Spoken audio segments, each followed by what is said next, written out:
ओम नमो भगवते वासुदेवाय। एक माँ बेटे थे। माँ गंगा जी नहाने गई तो बहू को कह गई कि मेरे बेटे को सुबह रोटी दे दियो। उसने कहा अच्छा दे दूंगी। सुबह बेटा बोला माँ माँ रोटी दो। बहू बोली ना माँ है ना रोटी, कमा के लाओ तभी रोटी दूंगी। वह बोला भगवान मैं तो कमाना ना जानूं, लेकिन बहू नहीं मानी। उसने कहा अच्छा तो 4 रोटी आम का अचार दे दो। बहू ने बनाकर दे दी। वह रोटी लेकर कुएं की पाल पर जाकर बैठ गया और कहने लगा राम कमानो ना जानू। भगवान ब्राह्मण का वेश बनाकर आए। बोले तुम ऐसे क्यों उदास बैठे हो। वह बोला मेरी पत्नी ने कहा है कि कमा के लाओगे तो रोटी मिलेगी, पर मैं कमाना नहीं जानता। ब्राह्मण बोले भैया कमाना तो मैं भी नहीं जानता, हाँ पर मैं 8 वारों का नाम जानता हूँ जिससे तेरे अटूट भंडार हो जाएंगे। चावल के दाने और पानी की घंटी ले लो, ढके बर्तन को उघेड़ो,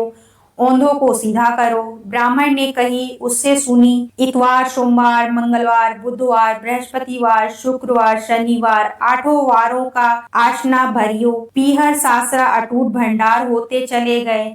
घर पहुंचा तो बीवी बोली क्या लाए। उसने कहा 8 वारों का नाम लाया हूँ। बीवी ने सोचा चलो कुछ तो लाया है। चावल के दाने और पानी की घंटी ला, औंधों को सीधा, ढकों को उघेड़ो। उसने कही उसने सुनी। इतवार सोमवार मंगलवार बुधवार बृहस्पतिवार शुक्रवार शनिवार 8 वारों का आसरा भरियो। पीहर सासरा अटूट भंडार होते चले गए। बहू से बोला मैं बेटी के यहाँ जा रहा हूँ। पहनकर बेटी के गया।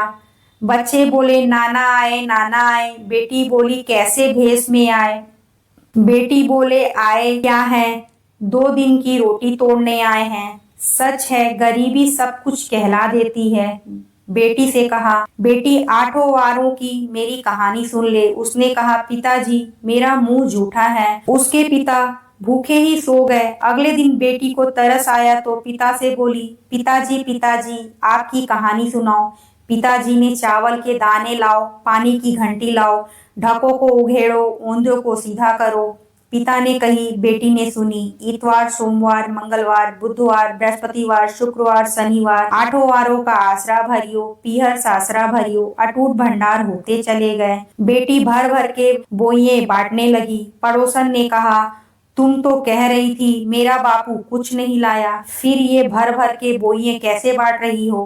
बेटी ने उत्तर दिया मेरे बापू तो खाली ही हाथ आए थे, ये तो 8 वारों की कहानी का फल है। पड़ोसन बोली अपने बापू से हमको भी कहानी सुनवा दो। उसने पिताजी से कहा। वह बोला आज तो मेरा मुंह झूठा है, कल सुना दूंगा। अगले दिन अटूट भंडार हो गए। जैसे उस ब्राह्मण के 8 वारों की कहानी से सबके अटूट भंडार भर गए। कहते सुनते हुंकारा भरते वैसे ही सभी के भंडार भरे। अब हम नित्य की कथा सुनेंगे। 2 माँ बेटी थी। वह रोजाना नित्य की कहानी कहा करती थी। उसकी बेटी ने कहा माँ मैं नित्य की कहानी सुनूंगी। माँ ने कहा बेटी तेरी कहानी ससुराल में कौन सुनेगा। उसने जिद कर ली और नित्य की कहानी कहने लगी। उसकी शादी हुई, ससुराल गई तो सब से कहती कि मेरी कहानी सुन लो। सभी कुछ ना कुछ बहाना बनाकर टाल देते। कोई कहानी नहीं सुनता तो वह भूखी रहती। एक दिन पड़ोसन बोली कि मैं तेरी कहानी सुनूंगी। वह आती, कहानी सुनती तो बहू खा लेती। एक दिन ननद ने अपनी माँ से कहा कि माँ भाभी पड़ोसन के कहने पर तो खाना खा लेती है और हम कहते हैं तो नहीं खाती। माँ ने कहा उसने मना कर देना।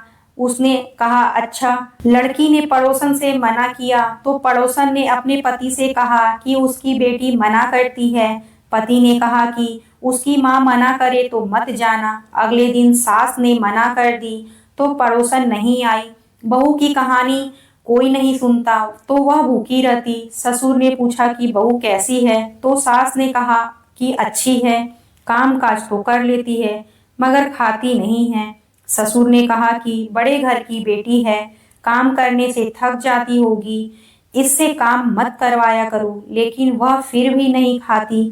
धर्मराज का आसन डोल उठा कि इस नगरी में ऐसा कौन है जो भोजन नहीं करता, उसे बुलाओ। स्वर्ग से विमान आया तो सास बोली मैं चलूं तो बहू ने कहा तुम्हें तो बहुत काम था, मेरी कहानी सुनने का समय नहीं था। जेठानी ने कहा तो कहने लगी कि तुम्हें तो मालिक का खाना बनाना है। ननद ने कहा तो कहने लगी तुम्हें तो गुड्डे गुड़िया खेलने से फुर्सत नहीं थी।